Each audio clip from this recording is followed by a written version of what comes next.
Pandas. So, how are you guys? So, we really hope that you all are doing great and still active despite of our current situation right now. And yeah, I'm very excited because as you can see today, I'm with the whole team. Yes. So for some of you who doesn't know us, we are the Anytime Fitness Panorama EDSA team. So I am Mel, your membership consultant. This is Sir CJ, our club manager. Coach Nix, our fitness manager. Ayan. And then of course we have the whole team, Coach Migs, Coach Jobert, Coach Sid, and Coach Rain. Ayan, and we're very excited today because we are going to share to you guys some of the things that will definitely answer some of your questions and will help you in times like this. So, but by the way, I'd like to congratulate the team because we all tested negative from our yes, negative. Thank you guys. And yeah, it's very exciting because we're not just gonna talk about things, we are going to eat as well. So thank you so much again. So it's in mukbang style. So ayun, so right now kasi, especially in times like this, super active natin sa social media and there's a lot of discussions that we can see in social media. So right now, ayun, we'd like to be part of it din naman and to share to you guys yung mga based on our personal experiences. So, especially hot topic in social media right now with regards in our current situation is how do you think being active or yung pagbo-boost ng immune system, how do you think, how important it is, especially fighting COVID-19 right now? So, yon. So, that's our first topic for today. So it's very exciting because we're not just gonna talk about things, we are also gonna eat. Hindi ba kayo excited? Yeah! So we're also gonna eat. So ayan guys, samahan nyo kami to eat. Ayan, so we have here food. So I hope you guys have food there sa inyo so that you would enjoy listening to us. Ayan. Oh, thank you sa sponsor natin. So, thank you so much to our sponsors, 24 Chicken. Kota na kayo sa amin. And Ambers, maraming salamat po. Ayan. So, yun nga, especially in times like this, napakadami ng exposed sa social media and there's a lot of discussions going on sa social media. So, we'd like to be part of it and we'd like to share our personal knowledge and experiences to you guys. So first off, syempre alam naman natin yung current situation natin ngayon. We are still fighting in the middle of the pandemic. Ayan, so as the fitness enthusiast here, we'd like to share to you guys our insights of how important it is to boost your immune system in fighting COVID-19. Who would like to start? Kain na lang? Sabay subo. Kain na lang. Siyempre, kakain din ako. Yan. So, I'll go ahead. One of the big topics for today is yung importance of being active. Whether in the gym or at home. The active lifestyle na pinag-aralan in the States, sabi nila, people who are active within the past 2 years are actually safer than those who are sedentary or wala talagang any form of exercise. So, there are a lot of studies saying na about 2 hours a day, iba 30 minutes lang a day for the whole 2 years. Basta nakapag-exercise ka, mas safe ka. So, sige, kuha ka na ng pagkain. Can I get food na? Sige. Plate, Mel. Yeah. So, the importance of active lifestyle, it's very, very important. It was important before and it was even more, it's even more important welcome to today. EF Talks by Anytime. Especially yung cardiovascular. Ay, hindi ko nasabi. Yes, cardiovascular. Ano yung sabi mo? Kasi yung isa sa mga tinatamaan kapag ka-COVID ka, diba, yung respiratory. So, isa sa pinakamagandang gawin, lalo kunwari naka-lockdown ka, ganun. Palakasin mo yung immune system mo. Tapos palakasin mo especially yung cardiovascular mo. So, paano yun? Paano gagawin yun, So, paano coach? nila gagawin yun? So, you can do like mga cardio workouts, nasa bahay ka, kahit body weight lang. Ang importante, lumalakas yung heart mo, especially yung lungs mo. Para, syempre, hindi ka mabilis dapuan ng kasi yung COVID virus, first na inaatake niya is yung respiratory mo. Diba? So, yun.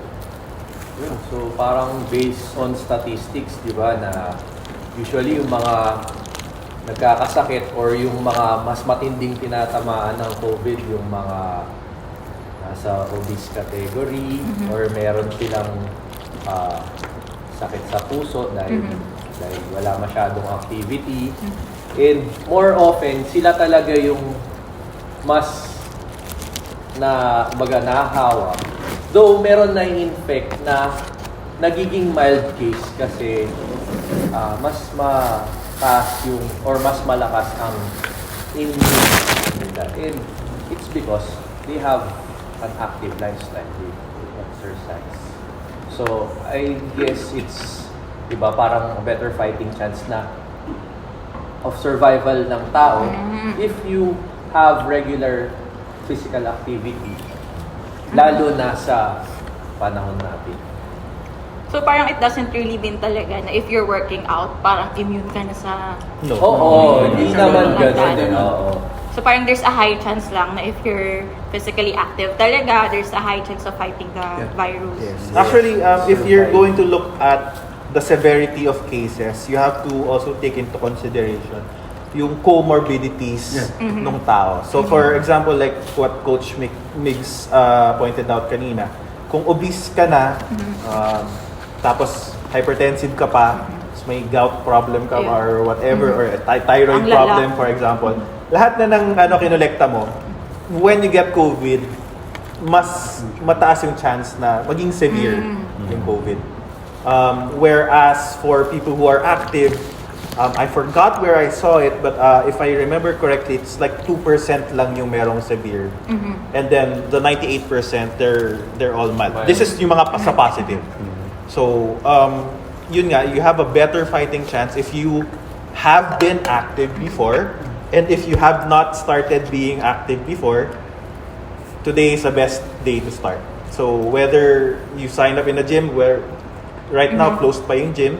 Pero whether you start working out in a gym or at home, as long as you start working out, you start moving, you build your immune system. And yun yung parang pinaka-importante. Kasi maging positive ka man o hindi, ang importante, hindi maging severe. In your personal experiences, coaches, do you know someone na nag-positive pero because of active yung lifestyle nila before, nag-survive sila easily? Yes. Sa COVID. My brother-in-law, actually, their whole family, nagkasakit sila. Di yata pwedeng pag-usapan yung sa family. Pero my brother-in-law, he got sick. So, nagkasakit siya. He's a CrossFit coach. So, kinaya niyang mag-recover. And right now, he's rebuilding his strength, his flexibility and everything. And he's working on it. Na parang ang is, kung isa ka sa mga nadapuan, tas elderly ka, tas wala kang exercise, tapos, yun nga, dami mong comorbidities, paano mo lalabanan yun? Kung yung healthy nga is kaya niyang magkasakit. Kaya niyang symptomatic siya, hindi siya naging asymptomatic. So, yun. Or di ba when we say that you have to boost your immune system, it doesn't necessarily mean na you just have to work out, diba? Parang there's a lot of things that you have to consider. Yeah, so immune system, it's a very wide topic. Kasama doon yung nutrition, kasama doon yung sleep, kasama doon yung, syempre, all things considered. Pero one of the things that we can control is kung kaya nyo mag-exercise. Diba? Active lifestyle. Active lifestyle, matagal nang sinasabi yun before pa COVID. Yes. Importante siya. Kasi health ang pinag-uusapan natin. Pero right now, since sobrang big issue si COVID and a lot of people are getting sick and are, we know a lot of people na hospital, some people passed away. Mas maganda na kumbaga, you're giving yourself a fighting chance. Mag-exercise ka na. Kung ang katapat lang naman is makapag-jogging ka ng 30 minutes every day, di ba? At least makapag-start ka. So, yun. Better na yun kaysa wala. 4% lang naman mawawala sa oras mo sa buong araw. Yeah. Ilang percent? Pwedeng maisingit yan. Ilang percent? Pwedeng 4%? morning, pwedeng evening. Yes. Basta maisingit natin training. Ilang percent? 4%. Paano mo na-compute yun? Based on statistics ni Coach. Ilang minuto yun? Kahit mga 4% yun? 4%? Sa galaw-galaw. Oo. Saka yung immune system defense mechanism natin yan.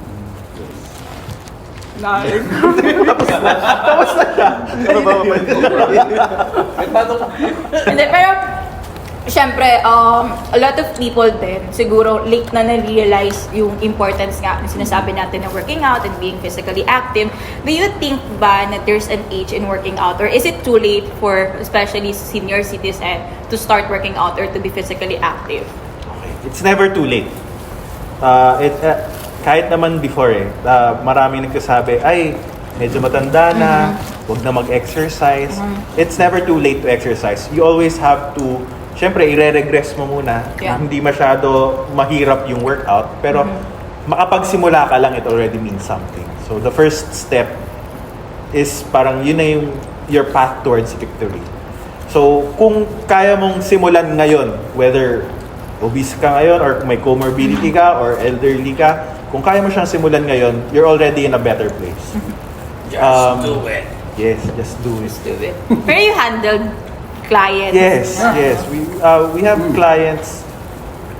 I used to have a client na ang ano niya is medyo mataas yung position niya sa company, and wala siya talagang oras mag-exercise. And then when he bought PT sessions sa akin, nangyari, he really set aside 1 to 2 hours of his time. Break time niya yun. Pupunta siya ng gym, exercise siya, tapos babalik siya ng work. Kasi hanggang gabi siya nagtatrabaho. How old, sir? 40s. 40s. 40s. Tapos parang ano nun is sobrang dami niyang problems, may shoulder impingement siya. Yung spine niya, meron siyang kyphosis, so medyo forward yung so sobrang dami namin kailangan i-work on bago pa kami mag-strength. Pero yung ano is at least nakapagsimula na siya. Yes. Kasi pag nasimula na niya, mas madali nang i-build on. So ganun din yung walang experience. Kung walang experience, Hindi ka magkaka-experience if you hindi don't start mag-experience, it. di ba? Correct. So parang trabaho lang yan. Correct. Kung di ka nag-OJT, wala ka experience. Di ba? So simulan mo na para may experience ka. And you know, being a membership consultant kasi, syempre especially before yung mga members natin mag-enroll sila, I have to talk to them first. And most of the senior citizens na nakakausap ko, if I'm gonna ask them, what made you come to the gym today? Anong meron sa araw na to na wala sa ibang araw? Bakit gusto mo nang pumunta or mag-enroll sa gym today? And they always tend to tell me na tapos na yung mga priorities nila before, yung mga responsibilities nila, and it's time for me to put myself first naman. So, I'm investing to myself, I'm investing to my health, and maybe it's too late, baka tingin ng iba it's too late, but for me, lagi nilang sinasabi na it's never too late for me. And I will start, kahit 50 years old na ako, 60 years old na ako, I will start working out. This is for myself, and they're really doing it for themselves. Actually, I want to add na kinaganda sa AF na brand is we're a very family-oriented gym.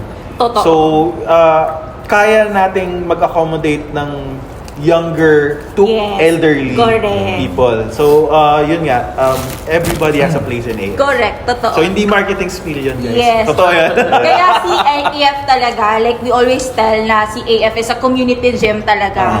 Kasi parang we always welcome different shape, different ages, di ba? So lahat talaga, welcome talaga kay AF. Ganun. Hindi kailangan model body para mag-gym. Magiging Correct. model body din. Actually, correct. Alam mo, a lot of people that, syempre, again, as a membership consultant, I heard a lot of stories kung bakit sila insecure to go to gym. And then, most of them talagang, they feel intimidated if nasa loob sila ng gym. And once they enter Anytime Fitness and become a member of our club or even in other branches, talagang they feel welcome. And you know the culture inside the gym talaga na parang mas nagugulat sila kasi pagpasok nila parang mas madami pa palang yung mga ang haba pa ng progress. Kasi tingin nila pagpasok nila ng gym, a lot of people or yung mga members natin, malaki na katawan, sexy na, and they feel really welcome kasi ang daming nakaka-relate sila sa story din ng ibang member natin. So they are all starting up. And it's our pleasure na you started with us. Yeah. Let us be part of your journey. Yes. Correct. Lagyan mo ng code. Journey to 2021. Ayan. 1% better. 1% better. And being, di ba, Coach, being fitness enthusiast, and nag-workout ka, not just to have a good looks, to have a good physique. Ang priority kasi, Correct. yung health talaga. Yes. Secondary na lang yung result. Actually, result na lang siguro. Yes. Magkakaroon ka ng magandang looks. Katawan, yung abs, aesthetically, result na aesthetically, lang. yes. Yes, totoo. Super Side totoo effect yan. na lang yun. And alam mo, ang daming tao na since dati, they wanted to go to gym, they wanted to fix their body na, pero parang it's not enough, parang hindi siya enough motivation. So most of the members or most of the clients, they go to gym, they enroll to gym, once sinasabi na sa kanila ng doctor nila. Yes. So that's why when I'm going to ask them na why are you planning to enroll ba sa gym namin? They always tell me na parang recommended na kasi by my doctor eh. Sabi na kasi ni doc eh. Yes. So kung hindi pa na-apektuhan health natin, we're not really gonna, di ba, take it seriously talaga. Pero ikaw, Mel, Yes. Yes, sir. Yes, sir. Bakit? Sasagutin ko yan pagka-commercial break. ikaw, anong priority mo? Based on your experience. Based on my- Anong priority mo? To have a good health or a good body? Of course, good health. Alam mo, wow. It's gonna end up talaga with a good health. Kasi Kasi iba priority, good body. how do you define good body? It's Masyadong media, Diba? masyadong We media have a lot control of yung good body. perspective on ano ba yung good body. For me, my body is good. Yeah. No turnaround, no to body shaming. No to body shaming. Oh. But yeah, I mean, that's gonna fall to that. Kasi I can be healthy, but I can, hindi pasok sa standard or norms ng ibang tao sa sinasabi nilang good body. But I can be healthy. Diba? So, yeah, I will always choose to be healthy naman. okay. Ganun. I want to add lang na when we have a group of coaches and we meet, one of the things na pinag-uusapan namin is ang gusto naming ma-build para sa mga clients natin, whether PT clients sila or hindi, is quality of life. So, yung iba kasi masyadong iniisip na pag gym, aesthetics siya. Kailangan lumaki yung balikat ko, lumaki yung Most of the chest ko, people or want whatever. yun, May fear sila Priority. na special. Majority yes. yung mga na-encounter ko, Totoo. lalo yung mga babae. Lagi nilang sinasabi, Coach, baka lumaki yung katawan ko. Ganyan, di ba? Huwag silang matakot na parang gano'n. Oo, na lumaki yung katawan. Mahirap yun. Yes. Mahirap yun, number one. Actually kami, ang tagal na namin. Workout din, hindi lumalaki ng gano'n kalaki yung katawan namin. So una, depende rin sa workout din kasi. Di ba? Kung ang goal mo rin kasi talaga is para una, maging healthy ka. Which is, yun ang primary goal natin dito. Palakasin natin yung katawan ng client. Diba? Tapos, alam naman natin yung regression tsaka progression. Diba? Kasi bawat clients naman dito, sa Anytime Fitness, dumadaan naman sila sa assessment. So, naniniwala kami na hindi naman siya, yung exercise is one size fits all eh. Hindi siya ganun. So, that's why meron din tayong mga personal training dito na talagang designed yung program based sa kakayahan ng client. So thank you, Coach Sid, for bringing that up. Because that will lead us to another topic. So, syempre, like what I've mentioned earlier, na super exposed tayo in social media. And in times like this, na close yung mga gyms, a lot of people, not just our members, they rely on social media. So we always... Which is hindi masama. Hindi naman masama. It's not wrong at all. Me personally, kasi I don't have any idea when it comes to working out. So, and I don't have any close coaches before. Ngayon, meron, pero ewan ko pa din. Pero, but again, back to the topic, hindi siya masama. And, it's very, siya. Hindi masama to rely on social media. Yes, Yeah, and of course. kasi napakabilis na lang no? Like, mura na siya, mabilis, wala siyang bayad at all, it's free, tapos mabilis mo pa siyang ma-access, it's very accessible. Now, the question is, how do we choose our information na kukunin natin in social media? How can we consider that that information is credible? Diba? Kasi there's a lot of online workouts. I can just go to YouTube, I can just go in TikTok and Instagram, and I can browse any workout that I want. Pero diba? Yes. There's a lot of TikTok lang. there's a lot of influencers that claim they are coaches, that they are credible to give advices Yes. when it comes to Like what are your insights? anong masasabi niyo doon, about it? coaches? Medyo controversial. Oo nga eh. pero maganda yung topic, coach eh. Pero Heighten the okay. awareness Sige, of sige. people. eh. Controversial. Will Kasi may mga workout na delikado na hindi Yes. pwede sa'yo. Yes. So being a coach, kasi kayo, talagang lahat kayo credible to give advices. So, ano yung insights niyo when it comes to parang information? Okay, number one red flag. Pag ang unang binubungad sa'yo ay produkto, hindi coach yun. Salesman yun. Like paano? Sinisimulan pa lang yung TikTok, pinapakita na sa'yo, oh, itong brand na to, kailangan nyo itong bilhin para ano. Produkto, like an actual product. Pag yun yung unang bungad pa lang, okay, sometimes yun yung dulo, yun yung parang nagiging bottom line niya. Hindi niya binebenta yung health, binebenta niya yung produkto. Right. So, and another thing is, the boring exercises are usually the best exercises. So it doesn't have to be TikTok worthy or social media worthy na sobrang wow, ang ganda ng exercise na yun. Instagrammable. Oh, Instagrammable, right? Ang kailangan is, yun nga eh, like what Bruce Lee said, fear a man who kicked one kick 1,000 times or something like that than a man who kicked 1,000 kicks one time. So, yung na-master mo yung isang bagay. For example, na-master mo yung pag-deadlift or pag-kettlebell swing para hindi masyado kettlebell swing. Kettlebell swing includes a lot of your muscles and it increases your metabolism.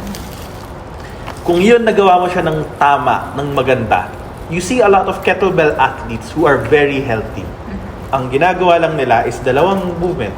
Kettlebell, yung long cycle, yung clean and jerk ng kettlebell, tsaka yung snatch. Kaka-training nila nun, nagiging sobrang healthy nila. So it doesn't have to be super, wow, nagtatumbling. Hindi siya kailangan. Tumbling ng di ba? Sobrang Siya kailangan daming twist. complicated. Yes, di ba? And honestly speaking, we're trying to cater to the general public. Para sa general public, ang exercise mo dapat accessible to a lot of people. Kung hindi pa niya kayang mag-plank, pag push-upin mo pa siya ng plyo push-up, mali na yun. Right? So, that is why it's also very important for here, example sa gym, na dumaan muna tayo ng assessment. Correct. So, syempre, a lot of people are saying, baka naman, bebentahan lang ako. It's part of the business. Yes, merong personal training and yes, it incurs payment. But then, what we promise is we're going to give you the best service. Hindi siya yung basta na lang makabigay kami ng workout. It has to be catered to that person. So, if we're going to take it into the social media aspect, sa totoo lang, yung mga gumagawa ng workout sa social media, syempre hindi naman nila alam kung ano yung sino yung nanonood sa kanila. Sino yung pagkaya sa kanila. Diba? Paano, or kung ginaya, tama ba yung pagkaya? Right? So, you really have to break down a lot of stuff and you have to be accessible for feedback pagkatapos. Kasi yun yung trabaho ng coach eh. Yung makorek mo siya maliban sa magbigay ng workout. So, sobrang malaki yung topic. Actually, yes. Hindi siya matatapos pag ganyan yung pinag-usapan natin. So, wag po kayong mahiyang magpa-assess. Yes. Take advantage of the assessment. Libre yun, libre. Magkano siyang And vital. based on experience here sa club, ako kasi personally, after the onboarding ng member, I always tend to ask them what's the right time for them para sa assessment nila. And some of them would, parang they don't want to undergo assessment na. And then, after weeks after, biglang lalapit na lang sa akin, Sir CJ or anyone, na this specific person pala really needs assessment kasi meron siyang injury pala before, and nahihirapan pala siya to execute this kind of workout. So, dun babalik sa assessment. Yes. So yun kasi, huwag mahihiya. okay. So, here's another thing. Sa Anytime Fitness, we try to help first. Yes, correct. Bago tayo pupunta sa PT. So for example, kung si client, I think I know who the client is. Yes. Nahihirapan siya mag-execute ng movement. We first give assessments why siya nahihirapan. Pag nahanap na natin yung why, tatakal natin yung how.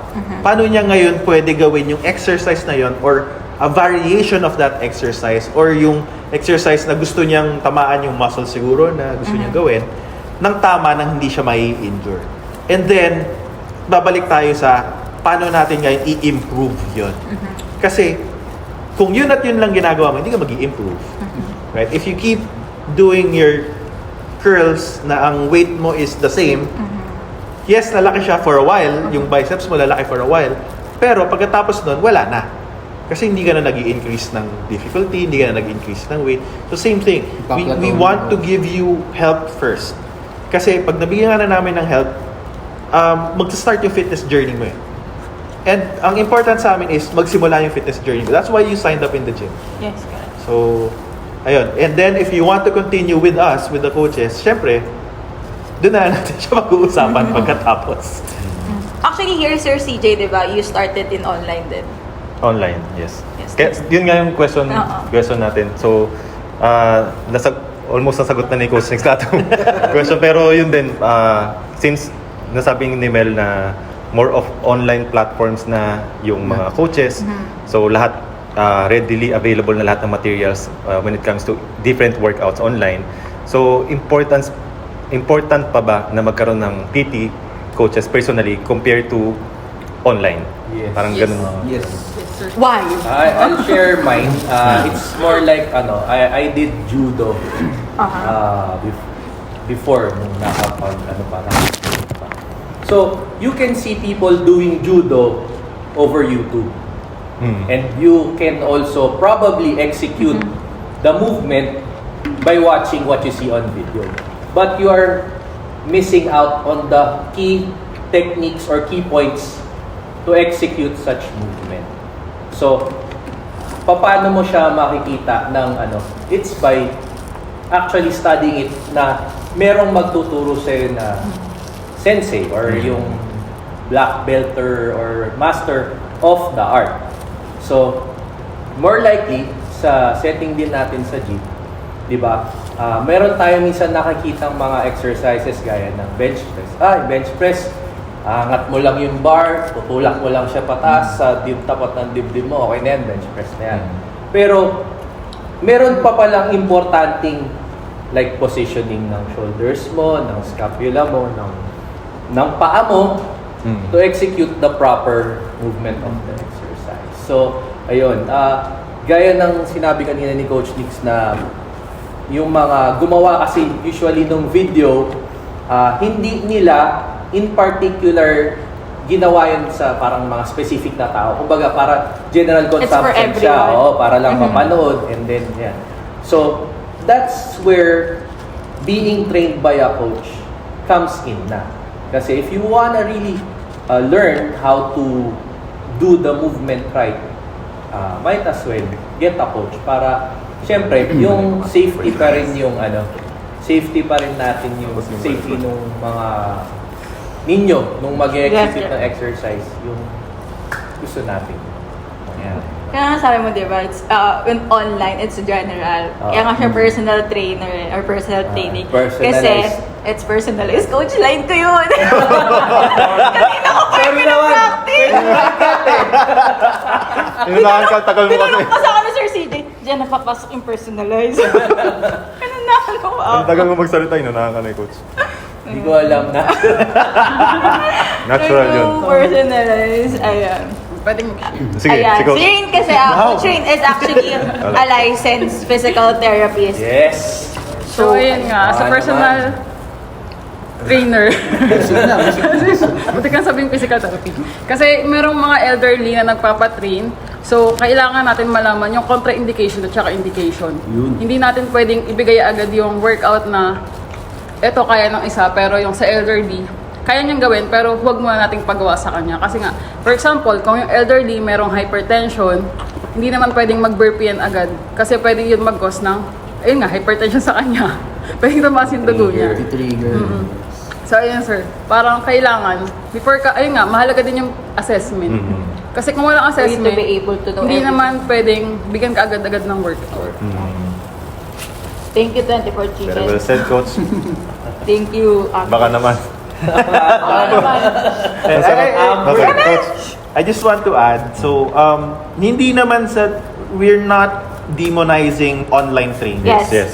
It's just that online training is a platform that is limited. Correct. Yun lang talaga. Online training, you can't go around a client to see the different angles kung paano niya ini-execute yung movement. For example, if somebody is doing a push-up, very, very simple movement, push-up, plank siya, bababa siya, touch the floor, akyat. If nasa harap ka, iba ang nakikita mo kaysa sa nasa gilid ka. Kung nasa gilid ka, iba yung nakikita mo kaysa sa nasa 45-degree angle ka. Ngayon, you can't say na nakikita mo yung buong movement kung sa camera mo lang siya tinitignan. Right? So, basic movement pa lang yon. Paano pag tinuruan mo pa siya ng something a little bit more complex?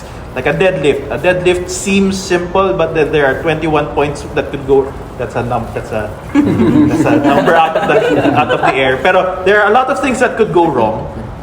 Lalo na kung hindi mo makita yung all angles. Yeah, correct. Because the right knee is not always the same as the left knee, Totoo. Imbalances etc. Right? So yun din, papasok din tayo sa assessment ulit. So, iba pa rin talaga yung personal training na nakikita mo yung the whole picture. Kaya mong umikot at makita yung whole movement para masigurado mong hindi mai-injure to. Kasi pag ma-injure to, matitigil yung fitness journey niya at actually aatras pa ulit.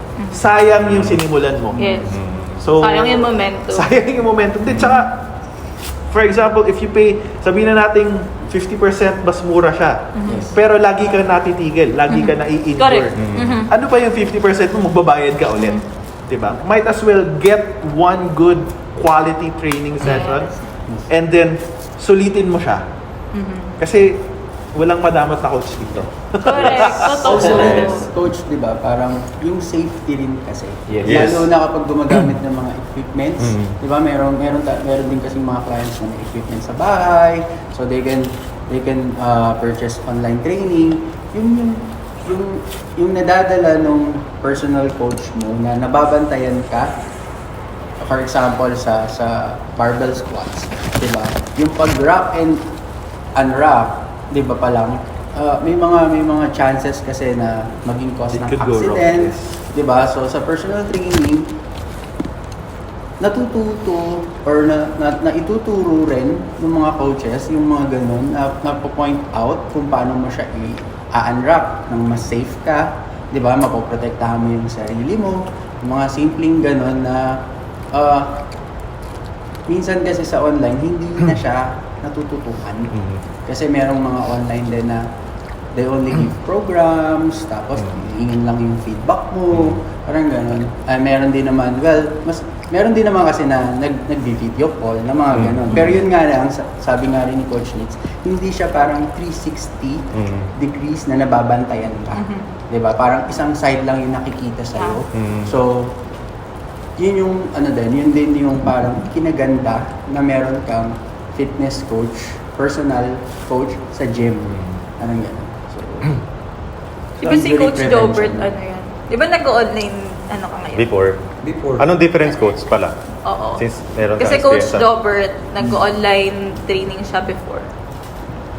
Yung may ginagawa, more on video call lang naman. So, mas maganda pa rin yung actual na... Mas okay yung actual. So. ako sir, Kasi supervise. kaya nga nasabi Actually, ni... lahat kami.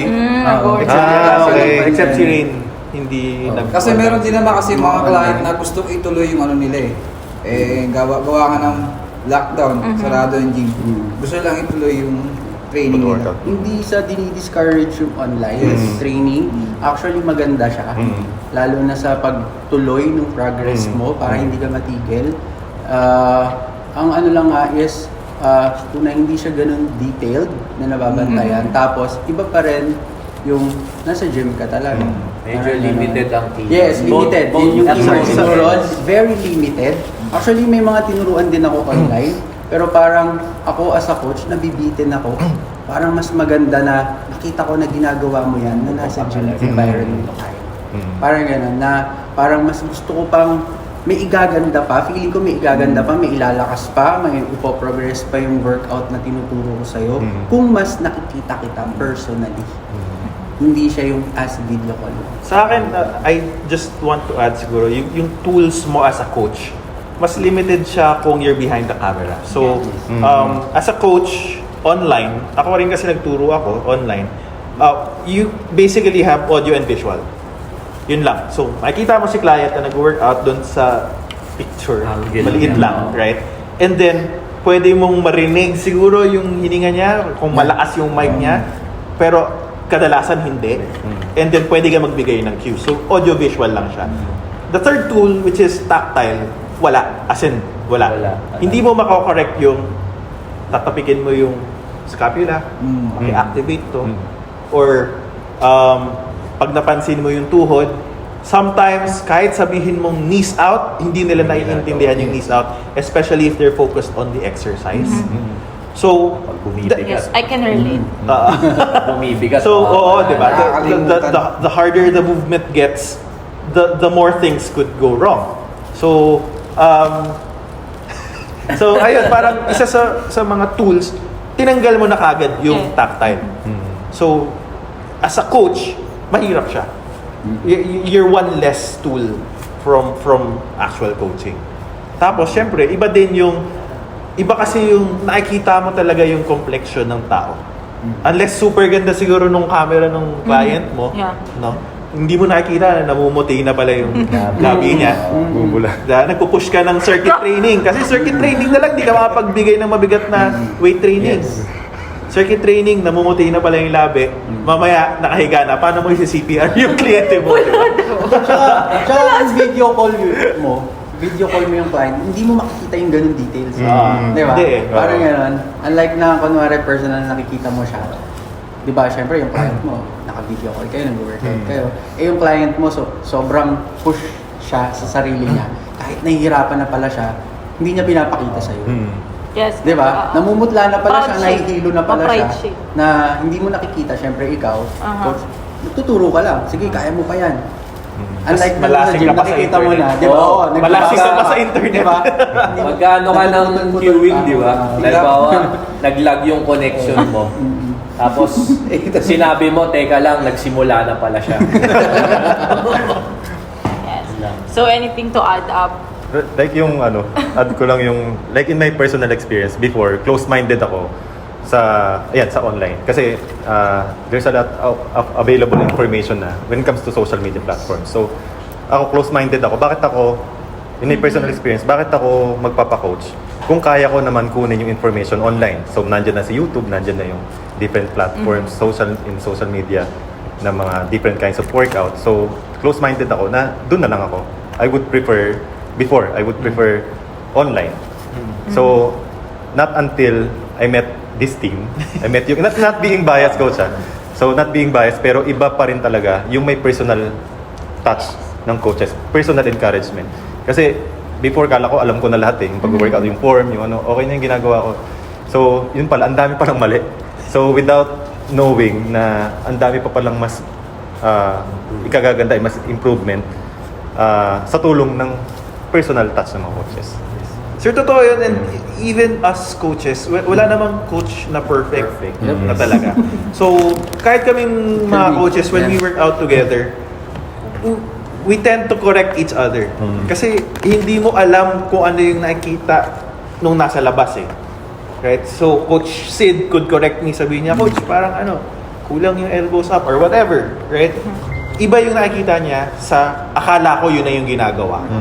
So, mas maganda pa rin yung may kasama kayo. Maliban sa coach, pwedeng workout buddy or Pero yung marunong, na maturuan ka. Saka na-check form din, coach. So, yung pag-check ng form, Saka iba yung push talaga coach, no? oh, iba din talaga yung iba eh.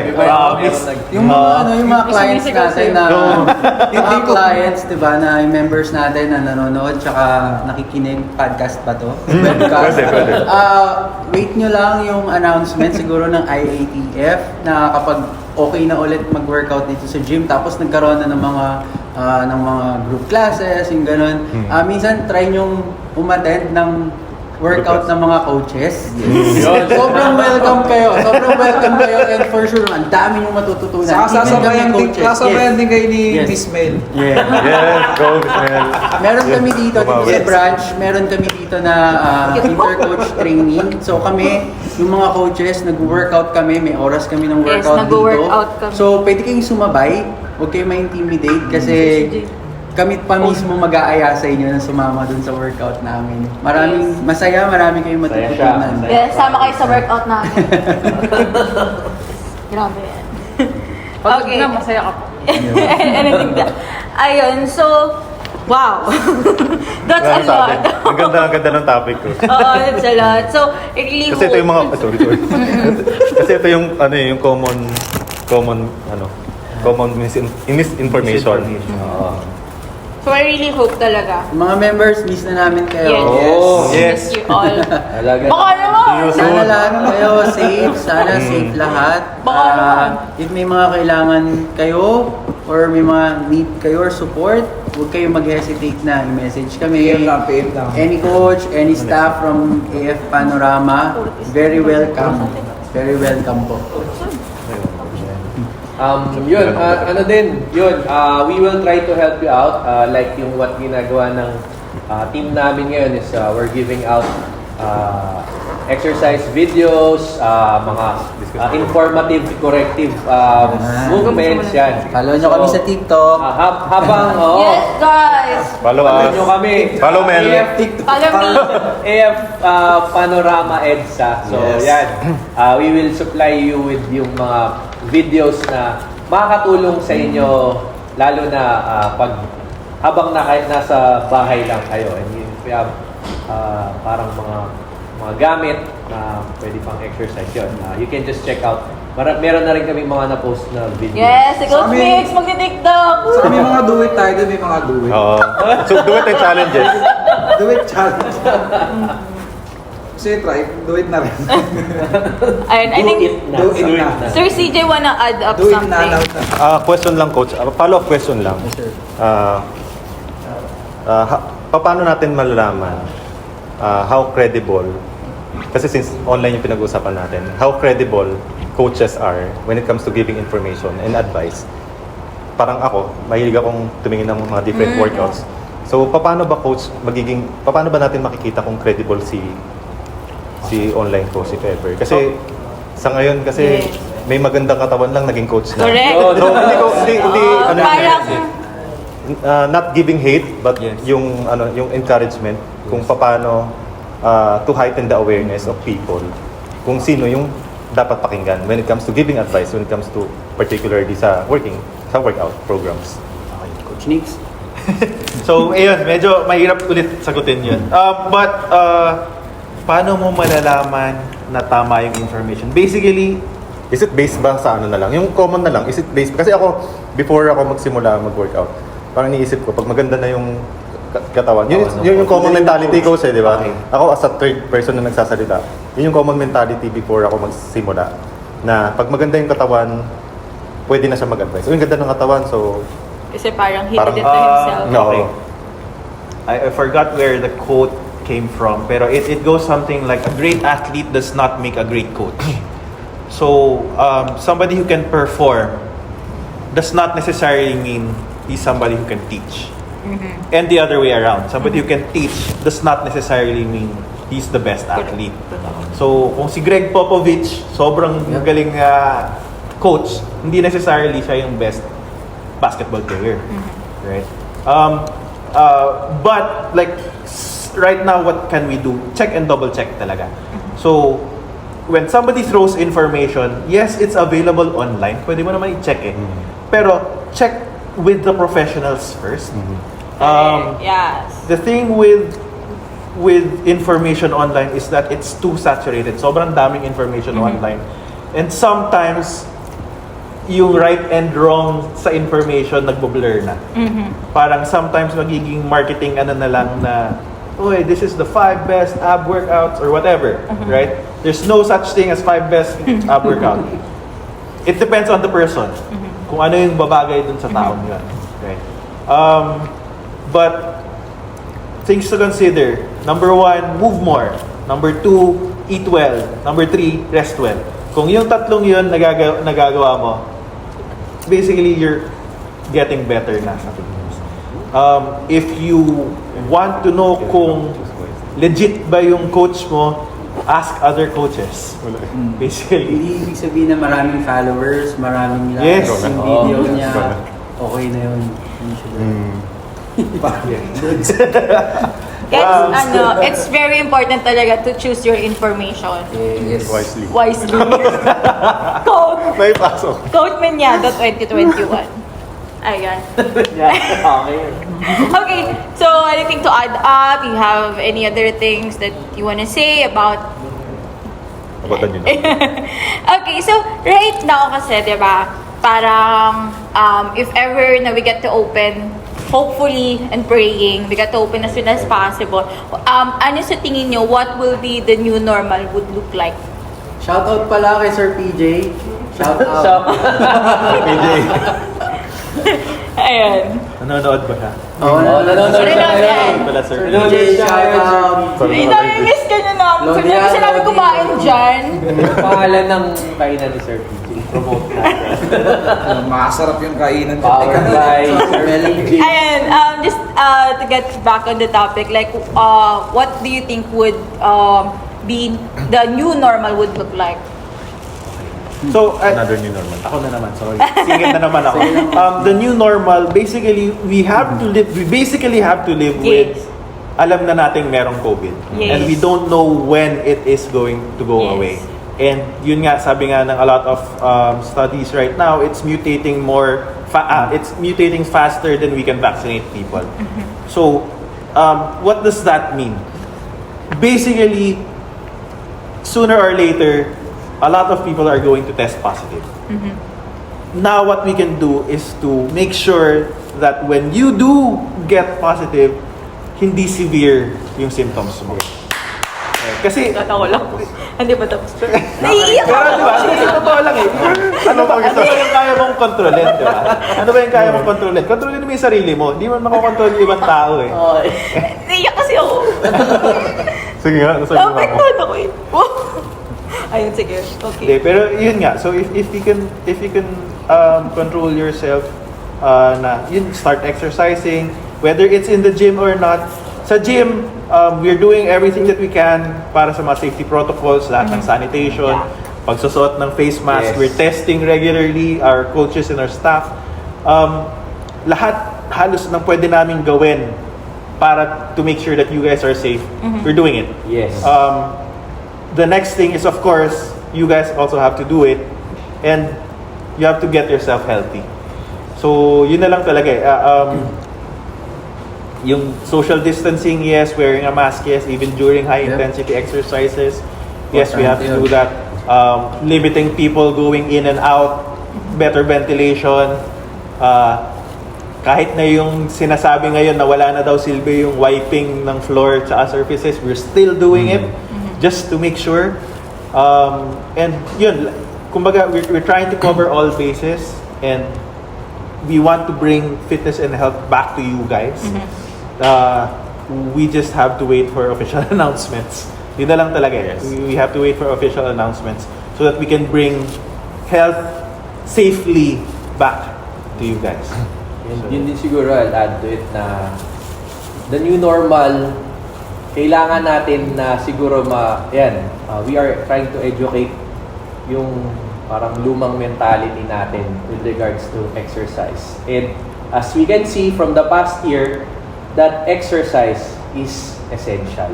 Yes. So, sana maging maging part na natin for the new normal to adapt na kailangan talaga natin Correct. nag-exercise tayo. And yun yung ano natin.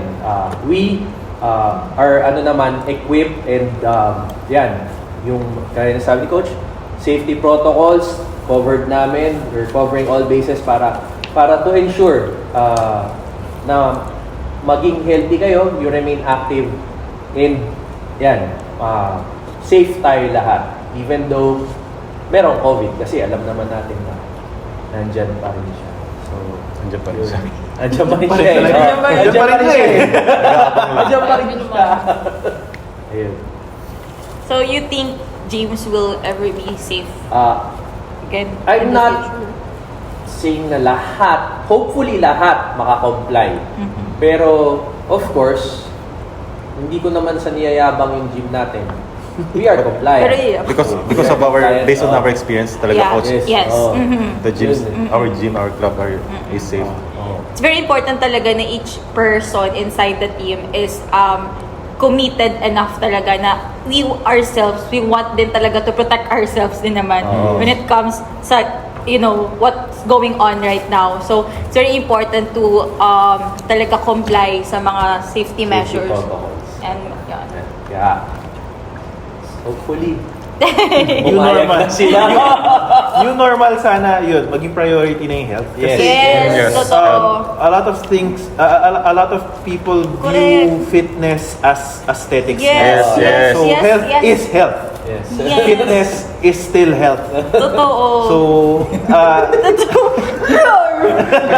So, sana talaga na like we can Yes. shift the idea of Correct. gyms not being just a bodybuilding place. Just a But leisure. really, hindi siya leisure. Hindi Hindi siya siya luxury. leisure. Actually, Necessity it's na a talaga necessity. siya. And we have to do it. And yun nga, like, it doesn't have to be in a gym, but then at least in a gym, you know that at least what we can promise is we're trying to keep everything safe. And with more people keeping things safe is better than, sorry na lang, pero kung mag-exercise ka somewhere na hindi sila masyado maingat sa safety. Right? Yun, so it's really, sana talaga makabalik na tayong lahat. Yun na lang talaga yung bottom line eh. Sana makabalik na tayong lahat. And it's not just dahil walang business, but more of kailangan lahat tayo maging healthy. Yes. Kasi buhay ang kapalit eh. Yes, yes. Totoo. Yun, so Anything to add up? You want to say more? Busog na ba kayo? Uy, Coach Jobo, thank you ka naman sa sponsor natin. Baka naman. Ato Chicken. 24 chicken. So, madalas tayo. 24 chicken and amber. So, baka naman. 24 chicken na Whatever next. 24 orders na po kami. So, ayan. So, actually, ano naman it doesn't, hindi lang, yung sinasabi natin na we should prioritize health and fitness. Actually, even pre-COVID, di ba? Yes. Parang inaano na natin siya. As a matter of fact, every time that there's, let's say for example, an interested person inquire to our gym, like I always put in my mind na hindi siya mag-i-inquire if he or she is not interested or wala siyang gustong mabago Goal, sa katawan fitness niya. goal. Now, I always tend to, kasi a lot of people, lagi silang nag-hold back eh, na they are able naman, and you know, there's always a way naman, pero parang they always make excuses.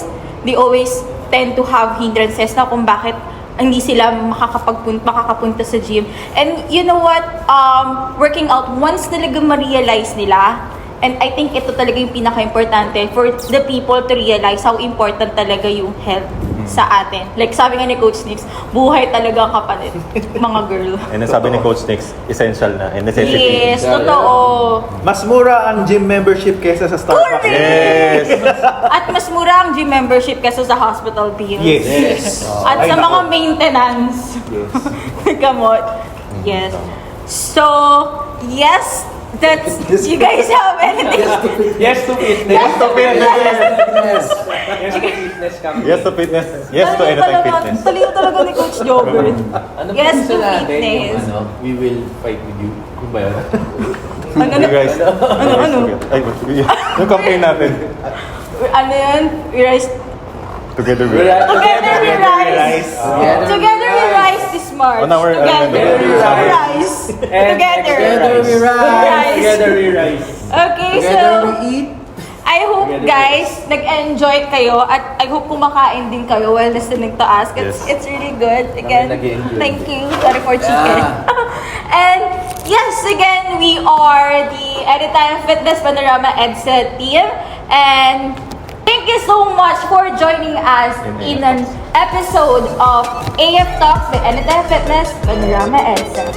Yeah! Wait to see you soon. Yes, until next time. See you guys soon. Bye! Kuya Don, shout out!